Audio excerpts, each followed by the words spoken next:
ఉన్న బంగారాన్ని విడిపించి ఆ రోజు ఆన్లైన్ రేటుకే మేము కొంటాం. Sharma gold company. నమస్తే, వెల్కమ్ టు సుమన్ టీవీ. నేను మీ యామ్ని.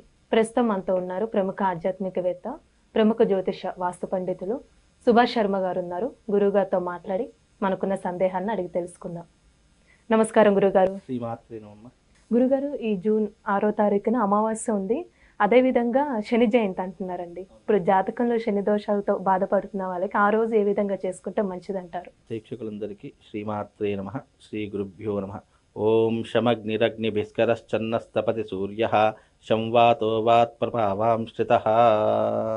నమో శనీశ్చరాయే నమః. శని జయంతి అనేటటువంటిది మనిషి యొక్క కర్మ ఫలితాన్ని తొలగించుకోవడానికి ఈ శని జయంతి చాలా ఉపయోగపడేటటువంటి శని జయంతి. అందులోనూ వైశాఖ మాస అమావాస్య రోజు శని భగవానుడు పుట్టినటువంటి రోజు. శని జయంతి అనేటటువంటిది అమావాస్యతో కూడుకొని వచ్చిన కారణము చేత, అందులోనూ రోహిణీ నక్షత్రంలో వృషభ రాశిలో రావడం కారణం చేత, అందులో గురువారము తిథి వార నక్షత్ర ముహూర్త యోగకరణములతో కూడుకొని వచ్చినటువంటి ఈ శని జయంతి అమావాస్య పరమ పవిత్రమైనటువంటి రోజుగా భావన చేసుకోవాలి. ఇలాంటి అరుదైనటువంటి రోజున వచ్చే శని జయంతి అమావాస్య మన జీవితాన్ని మార్చడానికి వచ్చేటటువంటి అమావాస్యగా మనం పరిగణలోకి తీసుకోవాలి. అంటే ఎక్కువగా ఈ విధంగా రాదు కదండి? చాలా మట్టుకు రాదు. అమావాస్య గురువారము వైశాఖ మాసంలో రావడము, అది పంచగ్రహ కూటమి రోజున ఏర్పడడం అనేటటువంటి చాలా అరుదుగా జరుగుతూ ఉంటుంది. కనుక ఇలాంటి సందర్భాలలో మనిషికి ఏలినాటి శని ప్రభావము, అర్ధాష్టమ శని ప్రభావము, శని మహర్దశ నడిచేటటువంటి వాళ్ళు లేదా శని దశలో పుట్టినటువంటి వారు తప్పకుండా ఈ యొక్క శని జయంతి రోజున శనీశ్వరుడికి సంబంధించినటువంటి క్రతువులు లేదా యజ్ఞయాగాది క్రతువులు చేసుకోవడం ద్వారా మనిషి యొక్క చెడు కర్మలను దూరం చేసుకోవడానికి ఇది ఉపయోగపడేటటువంటి శని జయంతి. అసలు శని దేనికి కారకుడో తెలిస్తే ఈ శని జయంతి ఎలా జరుపుకోవాలో తెలుస్తుంది. శని దేనికి కారకుడు అని అంటే కూడా మందబుద్ధి కారకుడు. అలాగే శని యొక్క కర్మ చేత మనం జీవితంలో చూడకూడనటువంటి తప్పులు చూస్తాము, చేయకూడనటువంటి తప్పులు చేస్తాము, ఎప్పుడూ భరించలేనటువంటి కోపము రావడం జరుగుతూ ఉంటుంది. అలాగే మనము ఎప్పుడూ కూడా ఎవరి దగ్గర చేయి జాటకుండా ఉండడం అనేటువంటి ఎలాగుంటుందో, శని దశ వచ్చినప్పుడు నలుగురి దగ్గర చేయి దాటి అప్పులు తీసుకునే పరిస్థితులు ఏర్పడతాయి. అలాగే సాంసారికమైనటువంటి జీవితంలో ఇబ్బందులు ఏర్పడుతూ ఉంటాయి. ఇక శని వల్ల 1, 2 కాదు, మనం చేసుకున్నటువంటి పాపకర్మ మనల్ని వెంటాడుతుంది అని ఎప్పుడైతే స్టార్ట్ అవుతుందో ఇక వాళ్ళందరికీ శని దశ ప్రారంభమైనట్టే. అది జాతకం ఉన్నా లేకపోయినా మీకు శని దశ ప్రారంభమైంది అని ఎలా తెలుసుకుంటారంటే, మీ కర్మ ఫలితం మీకు వెంటాడుతుంది. ఇక నేను బంగారం ముట్టుకున్నా మట్టి అవుతుంది అని అనుకున్నప్పుడు తమ జీవితంలో ఇది స్టార్ట్. నెగిటివ్ అయినా కాకుండా పాజిటివ్ ఏమి ఉండదు అంటే శని దశలో పాజిటివ్ అనేటటువంటిది ఉండదు. బికాజ్ ఎందుకు అంటే శని ఈజ్ ఎ కర్మకారకుడు. కర్మ అంటే అర్థం ఏంటి? మనం చేసుకున్నటువంటి తప్పు ఒప్పులకు మనకు శిక్షలు చేయడానికి నిర్ణయించినటువంటి వాడే శని భగవానుడు. ఇప్పుడు ఎలాగైతే మనం ఒక తప్పు చేస్తే పోలీస్ స్టేషన్లోకి వెళ్ళి మనం శిక్ష అనుభవిస్తామో జైల్లో ఉండి, అలాగే జైల్లో ఉంటే ఎవరైనా సుఖంగా ఉంటారా? ఎవరైనా బాగుంటుంది అని అనుకుంటారా? మళ్ళీ దాంట్లో మనం పాజిటివ్ని వెతుక్కోవడం మన మూర్ఖత్వం. బికాజ్ పాజిటివ్ ఈజ్ మనం చేసుకున్నటువంటి పుణ్యకర్మ చేత వస్తుంది. శని కర్మకారకుడు కాబట్టి ఇక్కడ ఏం చేస్తాడు? మనం చేసినటువంటి పూర్వజన్మ కర్మానుసారం కావచ్చు, ప్రజెంట్ ఇప్పుడు జన్మ అనుభవిస్తున్నటువంటి జన్మ కావచ్చు, దాని కారణము చేత మనుషులను శిక్ష వేధించేటటువంటి వాడు, శిక్షలను అనుభవించేలా చేసేటటువంటి వాడు శని భగవానుడు.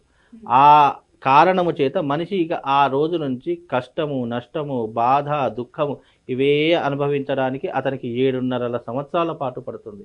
ఏళ్ళనాటి శని ప్రభావం 7.5 సంవత్సరాలు ఉంటుంది. కాబట్టి ఈ 7.5 సంవత్సరాలు అతని జీవితంలో గడ్డు కాలము అని తెలుసుకుంటాం. అంటే ఎలా వ్యసనాలు లేనటువంటి వాడికి వ్యసనాలు అలవాటు కావడము, మంచిగా ఉన్నటువంటి వాడు కోపావేశుడై ఉండడము, డబ్బు సంపాదించినటువంటి వాడు, ఆస్తులు సంపాదించుకున్నటువంటి వాడు ఇక దాన్ని ఏ రకంగా పోగొట్టుకోవాలో లెక్కలేని ఆలోచనలు అన్నీ రావడము శని ప్రభావము.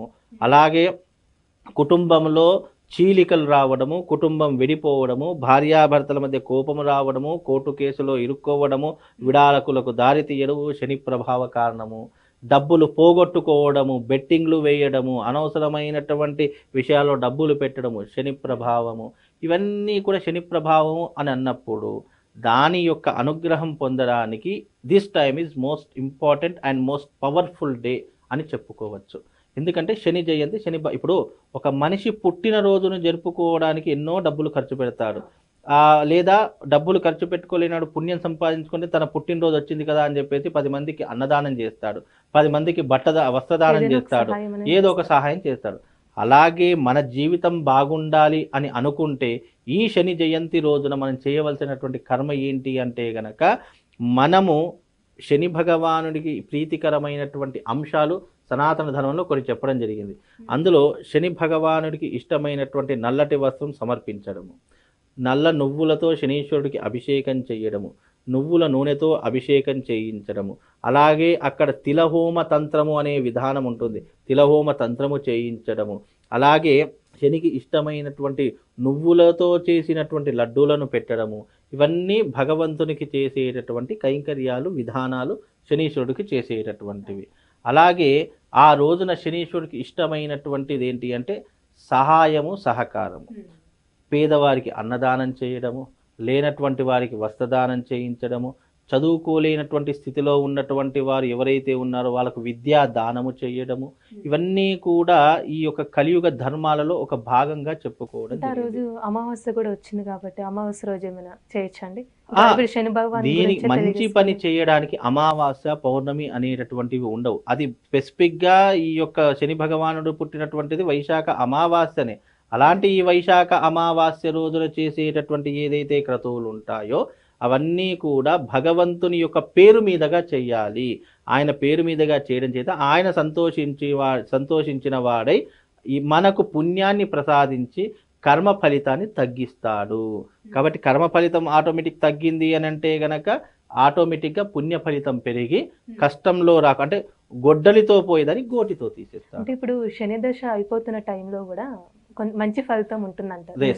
Absolutely correct. అంటే శని దశ అయిపోతుంది అన్నటువంటి వాళ్ళకి శని భగవానుడు ఎంతనైతే కష్టపెట్టాడో శని భగవానుడు ఏమనుకుంటాడట, అయ్యో నేను 7.5 సంవత్సరాలు ఇతను పీడించుకొని తిన్నాను, ఇతని అనవసరంగా వేధించుకొని తిన్నాను, ఇతను చేసిన కర్మ ఫలితం అంతా నేను అనుభవించేలా చేశాను అనే ఒక కారణం చేత శని భగవానుడు తన యొక్క ఏళ్ళనాటి శని ప్రభావం ముగుస్తుంది అన్న దశలో, అయిపోతున్నటువంటి దశలో, పీరియడ్లో ఏం చేస్తాడంటే ఏదో ఒక అదృష్టాన్నో లాభాన్నో అతని ఖాతాలో జమ చేసి అక్కడ నుంచి వెళ్ళిపోతారు. బికాజ్ మంచి వరం లాగా రైట్, వరం ఎందుకు ఇస్తాడు?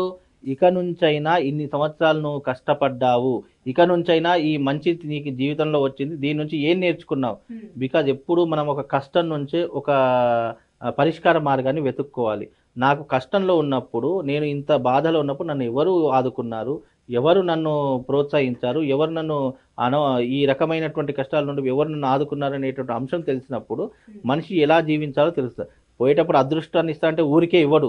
ఈ అదృష్టం చేతనైనా ఇక నుంచి నువ్వు పుణ్యకర్మలు ఆచరించాలి, ఈ అదృష్టం చేతనైనా నువ్వు మంచి కర్మలు ఆచరించి పుణ్యాన్ని పొందాలనేటటువంటి అంశంతో ఇస్తాడు తప్ప ఇక శని దశ వచ్చి పోతున్నాడు కదా ఇక మనకి ఏదో మంచి చేసిపోతాడని చెప్పేసి విర్రవీగకూడదు, అహంకారము ఉండకూడదు అనేటటువంటి అంశం తెలుసుకుంటే గనక ఈ శని దశలో ఉన్నటువంటి వారు చాలా అదృష్టవంతులు అని చెప్పు. వెళ్ళిపోయేటప్పుడు ఏదో ఒకటి చేసిపోతాడు. కాకపోతే ఆ పీరియడ్ అనుభవిస్తూ, ఇప్పుడు దుఃఖం అనుభవించే వారు ఉంటారు కదా, వాళ్ళు ఈ శని జయంతి రోజున తప్పకుండా ఏలిజెంట్ శని ప్రభావం ఉన్నటువంటి వాళ్ళు, అర్ధాష్టమ శని ప్రభావం ఉన్నటువంటి వాళ్ళు, అలాగే జన్మతః శని దశలో పుట్టినటువంటి వారు, లేదా ఇప్పుడు నడుస్తున్న ప్రజెంట్ శని దశ ఉన్నటువంటి వారు శనికి సంబంధించిన కర్మాదులు చేయించుకోండి. తప్పకుండా పాపకర్మ విముక్తి అయి పుణ్యకర్మని మీరు పొందవచ్చమ్మా. మంచి పరిహారం తెలియజేశారు గురుగారు, ధన్యవాదాలు.